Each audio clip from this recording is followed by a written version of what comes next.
Hello, this is Gabriel with G2O's Picks, and we're bringing to you today the best Netflix TV shows that are on.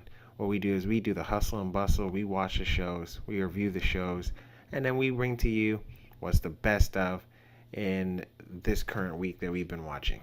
Let's start with number one. Not many television thrillers actually give you the real thrill of life and death, building up moral, imposing stakes in a wildly unstable emotional landscape. Damages, even in its more formulaic late seasons, delivers those sort of jolts of realistic moral compromise tied inextricably to the horrible acts done by titans of industry in their name and their name alone. At the center of this legal drama are two equally manipulative and strategic high-powered litigators, Ellen Parsons and Patty Hughes, Brian and Close.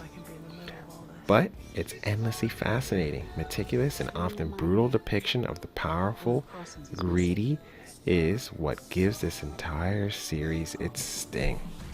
Definitely watch this one, all 5 seasons on Netflix.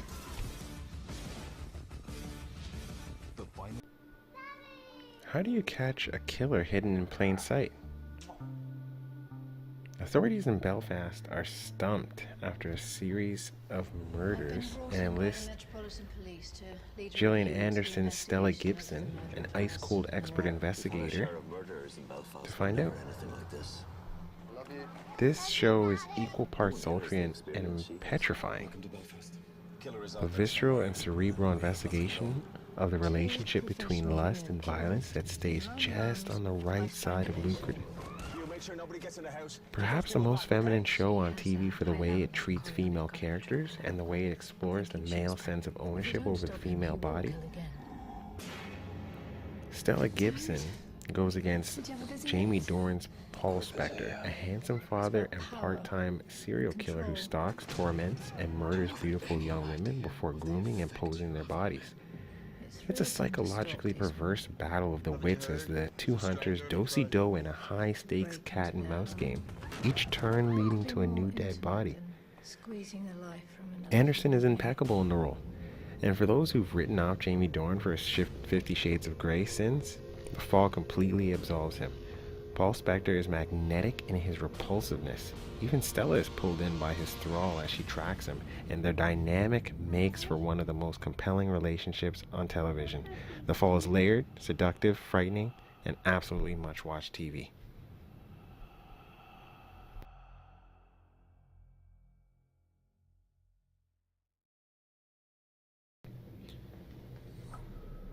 Dexter Morgan is a Miami-based blood spatter expert who doesn't just solve murders, he commits them too. In fact, he's a serial killer. But he only murders the guilty, and so he feels justified with his life choices. His policewoman sister and his cop co-workers have no idea Dexter lives a double life. However, adopted father Harry knows his secret and does in fact help Dexter hone his skills. It's a unique brand of justice for which charming Dexter feels a pathological hunger. Okay, so maybe things turned disastrous in that last season, but for the most part, Dexter is a really solid drama series. Serial killers remain a fascination in modern media, and this adaptation of Jeff Lindsay's book series took viewers inside the mind of a killer. Michael C. Hall's titular Dexter, who struggles to lead his double life as a forensic technician within the Miami Police Department and a murderous psychopath on the nights and weekends. Hall brings a tremendous complexity to the role, especially in the first few seasons as he manages to make Dexter's lack of empathy endearing. Season 4 is a series high point with John Lithgow's chilling turn as the Trinity Killer. And all in all, Dexter is an engrossingly and darkly comedic crime drama well worth your time. This one's highly recommended as one of the best series to ever been written for television.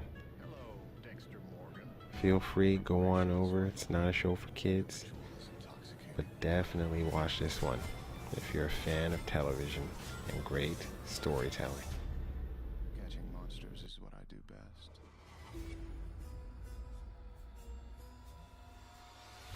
forget. Tell the universe what you need. I really need to kill somebody. The year 872, and many of the separate kingdoms of what we now know as England have fallen to the invading Danes, leaving the great kingdom of Wessex standing alone and defiant under the command of King Alfred. Against this turbulent backdrop lives our hero, Uhtred. Born the son of a Saxon nobleman, he is captured by the Danes and is raised as one of their own. Forced to choose between the country of his birth and the people of his upbringing, his loyalties are ever tested. What is he, Saxon or Dane? On a quest to reclaim his birthright, Uhtred must thread a dangerous path between both sides if he is to play his part in the birth of a new nation and ultimately recapture his ancestral lands. This is a great series. I've only watched the first season as there's only one season on Netflix, and I could not stop binging. You know, this is not a series for kids, but it is fantastically acted, and you will not find a better period piece than this out there. Enjoy.